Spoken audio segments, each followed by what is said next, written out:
Hello बच्चों। तो इस वीडियो में हम लोग घरेलू वस्तुओं को नाम को जो है संस्कृत में देखने वाले हैं, जो सभी वर्गों के लिए बहुत ही महत्वपूर्ण है। तो आप लोग जो है इसे अपने कॉपी में जो है लिख कर और याद कर लीजिएगा।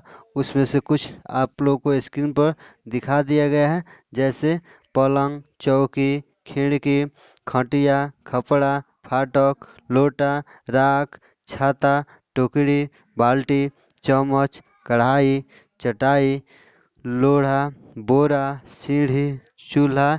इसके अलावा भी बहुत सारे घरेलू वस्तुओं को नाम को जो इस वीडियो में बताया गया है।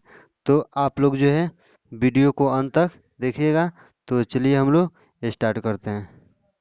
देखिए, तो दिया हुआ है घर। तो घर का संस्कृत तो आप लोग बहुत दिनों से जानते ही आ रहे हैं कि गृहम का अर्थ क्या होता है, घर होता है। उसके बाद दिया हुआ है खिड़की। तो खिड़की का संस्कृत जो है वातायनम भी होता है और गवाक्ष भी होता है। उसके बाद दिया हुआ है छजा। तो छजा का संस्कृत जो है कपोत राजिका होता है या बिटगह भी होता है। उसके बाद दिया हुआ है सीढ़ी।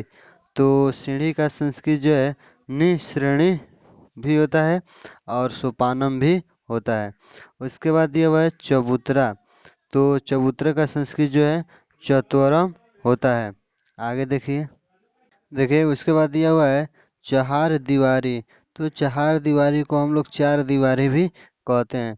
तो चार दीवारी का संस्कृत जो है प्राकार होता है। उसके बाद दिया हुआ है बगीचा। तो बगीचा का संस्कृत जो है वाटिका भी होता है और उद्यानम भी होता है। उसके बाद दिया हुआ है हवेली। तो हवेली का संस्कृत जो है प्रसाद होता है। उसके बाद दिया हुआ है खटिया। तो खटिया का संस्कृत जो है खटवा होता है।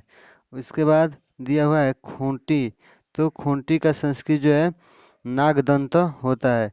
खूंटी में जो हम लोग क्या करते हैं, बकरी वगैरह बांधते हैं। उसके बाद दिया हुआ है छपर। तो छपर का संस्कृत जो है छदी होता है। उसके बाद दिया हुआ है दीपक। तो दीपक का संस्कृत जो है दीपक होता है। उसके बाद दिया हुआ है चौवाहा। तो चौवाहा का संस्कृत जो है चतुशाला होता है। देखिए उसके बाद दिया हुआ है दरवाज़ा। तो दरवाज़ा का संस्कृत जो है द्वारम होता है। उसके बाद दिया हुआ है बरामदा।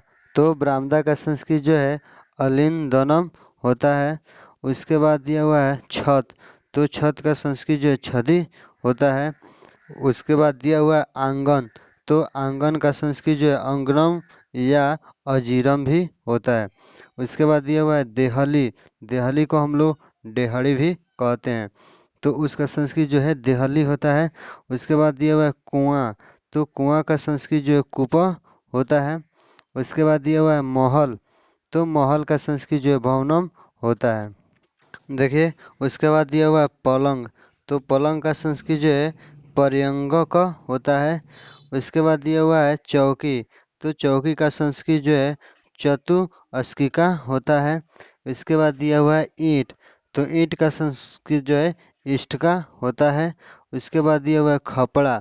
तो खपड़ा का संस्कृत जो है खरपरा होता है। उसके बाद दिया हुआ है दीवट। तो दीवट का संस्कृत जो है दीपा धानम होता है। दीवट को हम लोग जो है दिया राखा भी कहते हैं। उसके बाद दिया हुआ है फाटक। तो फाटक का संस्कृत जो है बही द्वारम होता है।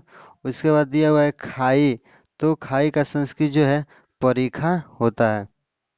देखिए उसके बाद दिया हुआ है किला। तो किला का संस्कृत जो है दुर्गम होता है। उसके बाद दिया हुआ है चौका।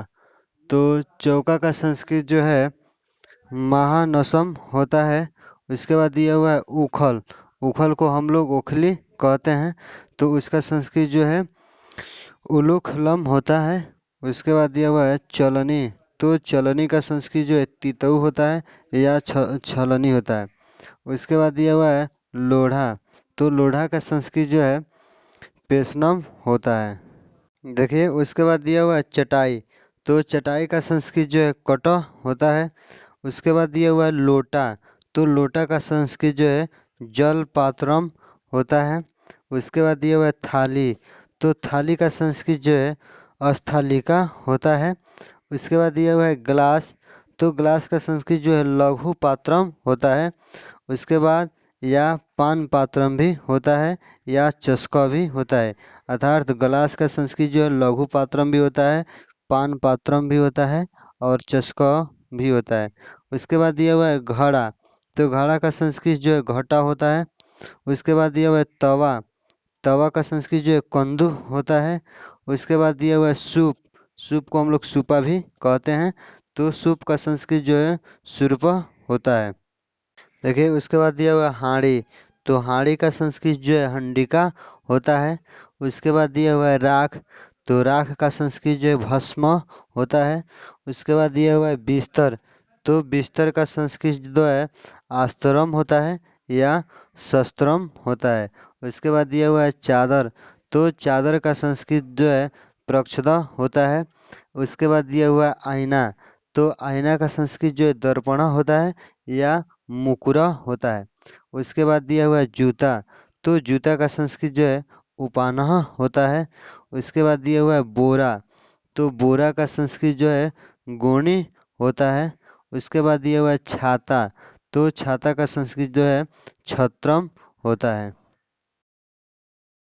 देखिए उसके बाद दिया हुआ है चूल्हा। तो चूल्हा का संस्कृत जो है चूलिका होता है। उसके बाद दिया हुआ है मूसल। तो मूसल जो है ओखली और मूसल जो है वो एक साथ जो है उसका प्रयोग किया जाता था धान कूटने के लिए पहले। तो उसका संस्कृत जो है मुसलम होता है। उसके बाद दिया हुआ है सील। तो सील का संस्कृत जो है शिला होता है। उसके बाद दिया हुआ है टोकरी। तो टोकरी का संस्कृत जो है कंडोला या करंडा होता है। उसके बाद दिया हुआ है बाल्टी। तो बाल्टी का संस्कृत जो है उद्वतरणी होता है। उसके बाद दिया हुआ है रस्सी। तो रस्सी का संस्कृत जो है रज्जु होता है। उसके बाद दिया हुआ है बटुआ। तो बटुआ का संस्कृत जो है अस्थाली होता है। उसके बाद दिया हुआ है चम्मच।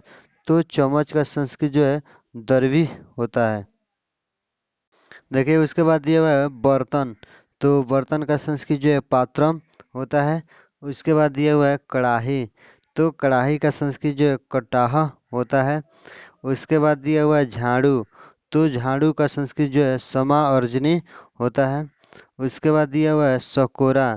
तो सकोरा का संस्कृत जो है सरावा होता है। उसके बाद दिया हुआ है मिट्टी। तो मिट्टी का संस्कृत जो है मृतिका होता है। उसके बाद दिया हुआ है तकिया। तो तकिया का संस्कृत जो है उपवर्वा या उपधानम होता है। देखिए उसके बाद दिया हुआ है दुपट्टा। तो दुपट्टा का संस्कृत जो है हम आपको जब संपूर्ण वस्त्रों का नाम बताए थे तो उसी वीडियो में बता दिए थे। तो उसका संस्कृत जो है दुकुलम या उत्तरीय होता है। उसके बाद दिया हुआ है कंघी। तो कंघी का संस्कृत जो है प्रसाधनी होता है। उसके बाद दिया हुआ है खड़ाऊ। तो खड़ाऊ का संस्कृत जो है पादुका होता है। उसके बाद दिया हुआ है थैली। थैली या थैला। तो उसका संस्कृत जो है भस्त्रा होता है। उसके बाद दिया हुआ है लुकाड़ी या लुकाठी। इसमें लुकाठी दिया हुआ है लेकिन लुकाठी को हम लोग लुकाड़ी भी कहते हैं। तो उसका संस्कृत जो है कुलुक गंजा होता है। तो आप लोग जो है इन सभी घरेलू वस्तुओं को नामों को जो है लिख कर और याद कर लीजिएगा। तो फिर हम लोग मिलते हैं अगले वीडियो में। जय हिंद,